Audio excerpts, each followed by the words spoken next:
Essência Familiar, quase já no finalzinho de mais um mês, o mês de junho, o mês do Sagrado Coração de Jesus, o mês das festas juninas, como nós lembramos. Como é bom, eu já participei de tantas festas juninas com as famílias, isso é uma delícia, né, gente? É conviver, confraternizar-se com os pais, com as crianças, nas escolas, nas comunidades. Também o mês dos namorados, você casal, viva esse eterno amor, viva esse eterno namoro. O casal não pode esquecer desse aspecto, não, do namoro.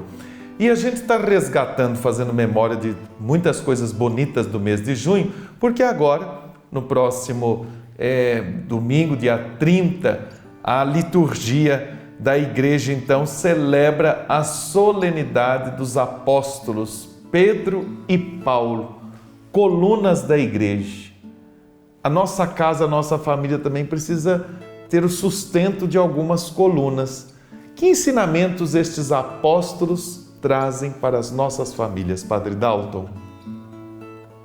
Primeira coisa que me vem à memória é a importância da ancestralidade. Aqueles que nos precederam, na fé, por exemplo.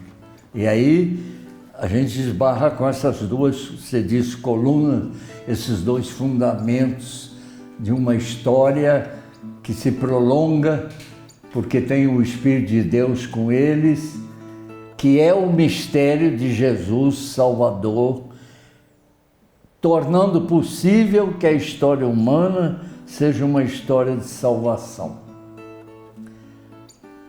Nada mais diferente do que Pedro e Paulo.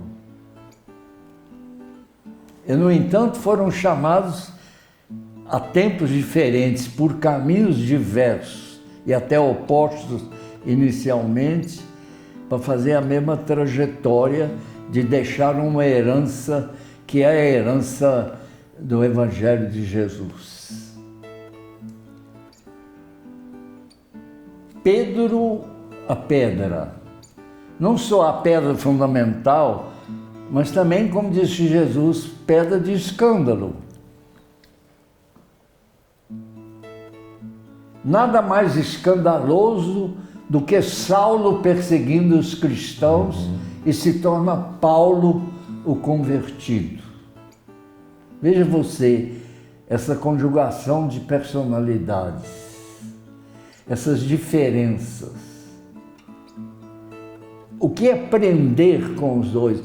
Que bom seria se, sobretudo os pais e o casal, tivesse dentro de si, e nós, religiosos, missionários, uma conjugação bonita de Pedro e Paulo.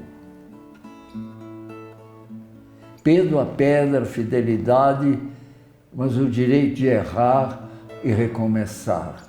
Tu sabes tudo, tu sabes que eu te amo. Paulo, que não conhece Jesus histórico, mas esbarra com o ressuscitado e fica fascinado com o mistério da ressurreição do Jesus de Nazaré, que ele considerava um herege. Ele diz: sem o Espírito dele em nós, não podemos afirmar quem ele é. Paulo, o evangelizador, aquele que diz: é possível converter-se, é possível continuar evoluindo. Eu estou aprendendo, eu pensava que sabia tudo. Desde o momento que eu fiquei cego, eu fui levado para a casa de um cego que me instruiu pelos caminhos. Eu me fiz batizar, eu saí pregando, depois percebi que eu precisava encontrar com Pedro, porque eu não era deles.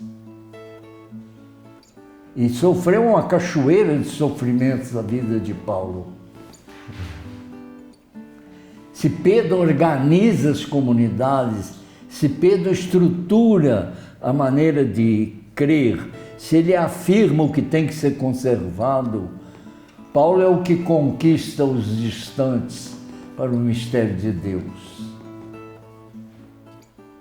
Será que tem casais que nos escutam, famílias que nos escutam, em que convivem com visões religiosas diferentes?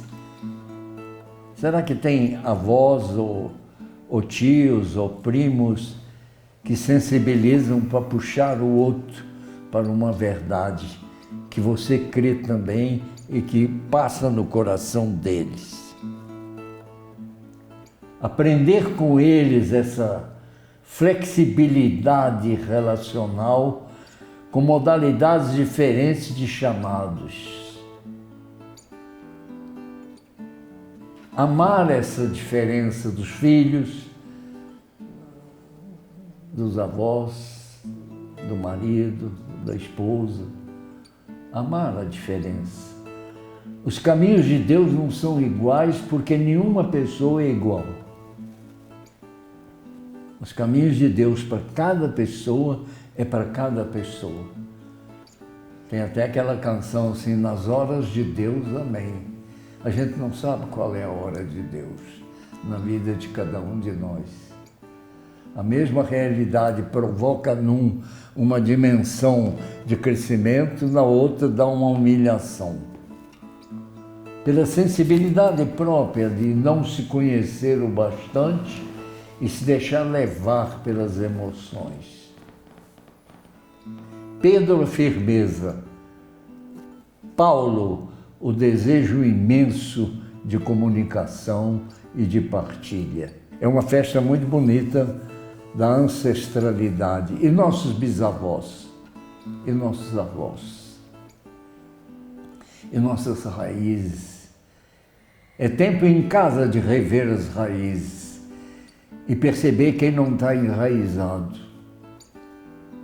quem está flutuando, quem está fragmentado. Crise, volta às raízes. Volta à fecundidade de olhar o caminho do chão da vida. Não foge para as nuvens idealizadas de religiosas.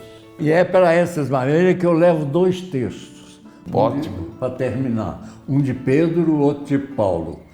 O texto de Pedro diz assim: finalmente, sede unânimes, compassivos, fraternos, misericordiosos e humildes. Não pagueis o mal com o mal, nem ofensa com ofensa. Ao contrário, abençoai, porque para isso fostes chamados. Sois herdeiros da bênção. Isso é Pedro. Agora vamos a Paulo. Se, porém, sois conduzidos pelo Espírito, então não estáis subjugado à lei.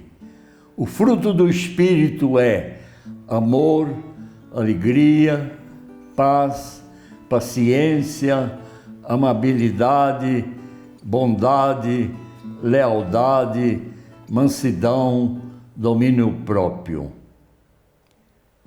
Jesus Cristo crucificaram com ele na sua carne as paixões e seus desejos. Procedamos de acordo com o Espírito e não busquemos vanglória, invejando uns aos outros.